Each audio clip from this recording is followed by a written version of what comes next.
소아과 의사들이 위험한 이유를 얘기를 하시네요. 1. 소아과 의사들은 의료 분야에서 알선 모직책 역할을 한다. 그들은 아이가 태어난 직후부터 평생 동안 의학적인 치료에 의존하도록 주입시킨다. 소아과 의사들이 보통 한 명의 환자에게 할애하는 시간은 10분 남짓에 불과하다. 요컨대 필요한 시간을 충분히 들이지 않기 때문에 신뢰할 수 있는 진단을 내리기 위해 알아야 하는 것 가운데 많은 부분을 알아내지 못하게 되는 것이다. 그 결과가 세심한 검사를 바탕으로 한 견실한 판단을 습관적인 진찰로 대체해버린 판에 박은 또는 진부한 진단이다. 7. 모든 전문의 중에서 소아과 의사들이야말로 자신들의 서비스를 이용하도록 부모에게 강제하는 법률을 이용하고 옹호해서 수입을 늘릴 가능성이 크다. 신생아의 눈에 질산은이나 항생제를 의무적으로 넣게 하는 것이나 질병이 아닌 병에 창의적 진단을 내릴 기회를 제공하는 학교의 의무적인 신체 검사와 의무적인 병원 출산과 논쟁의 여지가 있는 증명되지 않은 치료법을 부모가 반대하는데도 강제하는 법원의 명령 등은 정치가가 아니라 소아과 의사들이 책임을 져야 한다. 더욱이 아이를 의사에게 데려가는 일에 수반되는 위험 가운데 하나는 당신이 의사가 지시하는 치료를 거부할 경우 아이를 당신에게서 떨어뜨려서 정부의 보호하에 놓을 수 있다는 점이다. 나는 최근 몇 년 동안 이런 법적 조치에 연루된 여러 부모의 편에 서서 증언을 해왔다. 8. 모유 수유가 아이들의 장래 건강을 보장해주는 최고로 효율적인 방법들 가운데 하나라는 부정할 수 없는 증거에도 불구하고 소아과 의사들은 모유 수유를 방해하는 최대의 적이다. 라레시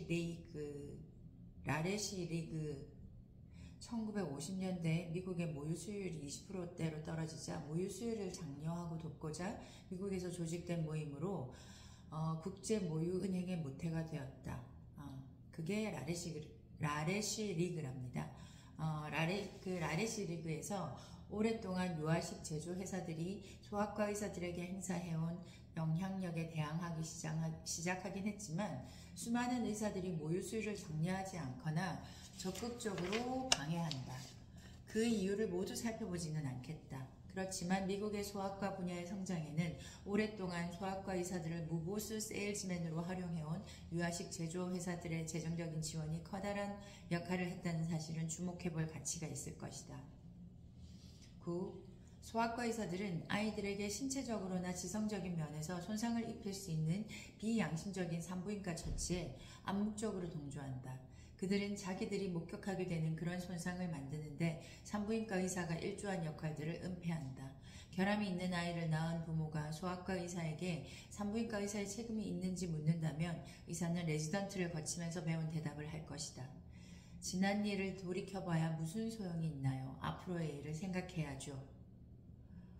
소아과 의사들이 산부인과 의사들이 저지른 잘못에 대해 비난을 할 용기를 내고 환자에 대한 연민의 마음을 가진다면 정신지체나 학습장애 그리고 신체적인 기형을 낳을 위험한 산부인과 진료는 몇 년 안에 사라질 것이다.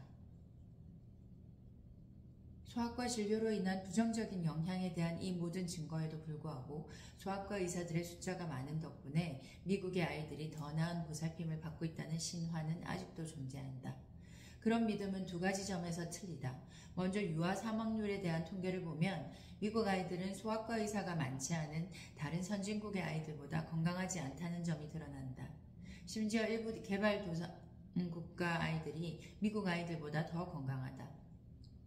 둘째로 우리 아이들이 덜 건강한 이유는 미국의 산부인과 의사들이 많기 때문일지도 모른다. 반대되는 증거들에도 불구하고 미국의 공공보건 정책은 치료를 쉽게 받을 수 있는 것이 대중의 건강을 결정한다는 전제를 바탕으로 한다. 의사들은 이 전제를 증명하지 못했음에도 불구하고 정치가들을 납득시키는 데는 성공했다. 나는 응급 의료 서비스만 쉽게 받을 수 있다면 여타 일상적인 의료 치료의 접근 용이성은 오히려 건강에 나쁜 영향을 미친다고 믿는다.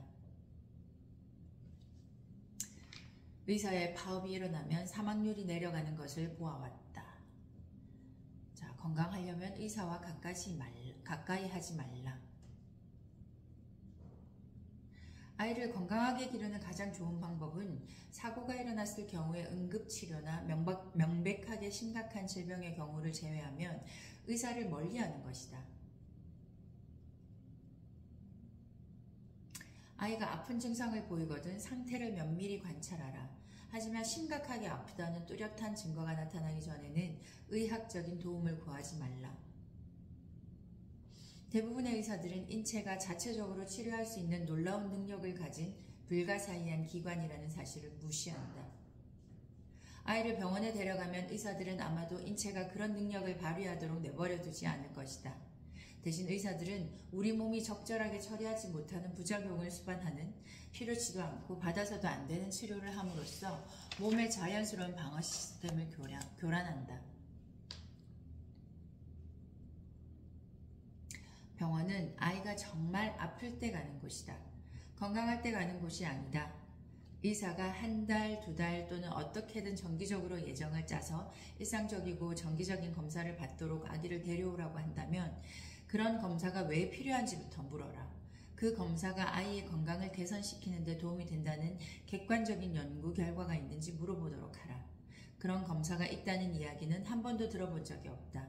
그리고 의사가 그런 결과를 제시할 수 있다고도 생각하지 않는다. 의사들이 말해주지 않는 것은 이 정기검진이라는 의식 자체가 도대체 의학적으로 아무런 의미를 가지지 않는다는 점이다. 부모들은 의사가 사용하는 성장 차트는 아마도 유아식 회사에서 제공했으며 그것을 공짜로 얻었다는 데 대해서는 아무런 말도 듣지 못한다. 그런 사실을 알고 나면 궁금증이 생긴다. 왜 유아식 회사에서는 의사가 아기의 몸무게를 점검하게 만들고 싶어 할까? 답은 이렇다. 모유를 먹은 아이들의 몸무게 증가는 유아식 제조회사의 차트에 나와 있는 평균 몸무게에 미달할 수 있다. 유아식 회사들은 의사가 그런 현상은 정상적이고 위험한 것이 아니라고 엄마들을 안심시키는 대신 모유 수유를 중단하고 자기들의 제품으로 바꾸라고 권하기를 바라는 것이다. 물론 제품명은 간편하게도 의사의 손에 들린 차트에 들어가 있다. 실제로 그런 일은 너무나도 자주 벌어진다. 그러면 아기는 모유에서 얻을 수 있는 면역성과 기타 혜택들을 잃어버리게 되는 것이다.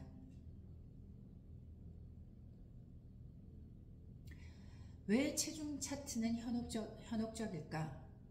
체중 차트가 현혹적인 이유는 차트 자체가 당신의 아이와 비교할 수 없는 대상인 그룹의 평균을 바탕으로 한 것이기 때문이다. 의사는 아이가 50% 근처에 있지 않으면 너무 말랐거나 너무 뚱뚱하거나 너무 크거나 너무 작다고 생각한다. 측정한 결과가 중간 지점에서 멀리 떨어져 있으면 의사는 당신의 아이를 치료할 기회를 잡을 수 있다. 옹호의 여지가 없는 이런 진료 행위는 변호사의 역할에 대해 예전에 들었던 말, 즉 그들의 직무는 고객의 마음속에 오랜 시간이 걸려야 해결이 가능하고 그동안 엄청난 이익을 남겨줄 의심이 자라나게 만드는 것이라는 말을 떠올리게 된다. 소아과 의사들이 정상적인 키와 체중의 편차를 이유로 당신의 아이를 치료하려 들 때도 그와 똑같은 일이 벌어진다. 각각의 개별적인 어린이들을 평균 신장과 체중 차트에 비교하는 일은 그 자체로도 비과학적이지만 차트 자체가 유효성이 없는 것이라는 사실을 고찰해보면 더욱 그렇다. 표준 성장 차트가 거슬리는 또 하나의 이유는 모유 수유를 하는 아이들을 위한 정확한 기준이 없다는 것이다. 모유 수유를 하는 아이들의 체중이 증가하는 속도는 분유를 먹는 아이들보다 느린 경우가 종종 있다. 이것은 지극히 정상적인 현상이며 유익한 것이다. 그 분유들보다 못하지 않은 유방을 만들 때 하느님이 실수를 했다는 증거는 어디에도 없다. 불행하게도 많은 소아과 의사들은 이 사실을 믿지 않고 있기 때문에 당신이 아기에게 모유를 먹이는데 체중이 차트에 나온 것만큼 빨리 증가하지 않는다면 분유로 전환하자고 할 수도 있을 것이다. 당신에게도 나쁜 일이지만 아기에게는 더욱 나쁘다. 이 책의 후반부에서 더욱 자세히 다루겠지만 나는 모유 수유가 유아기뿐만 아니라 이후의 삶에서도 아이들의 건강에 필수 불가결한 요소라고 믿고 있다는 점을 바로 지금 강조하고 싶다.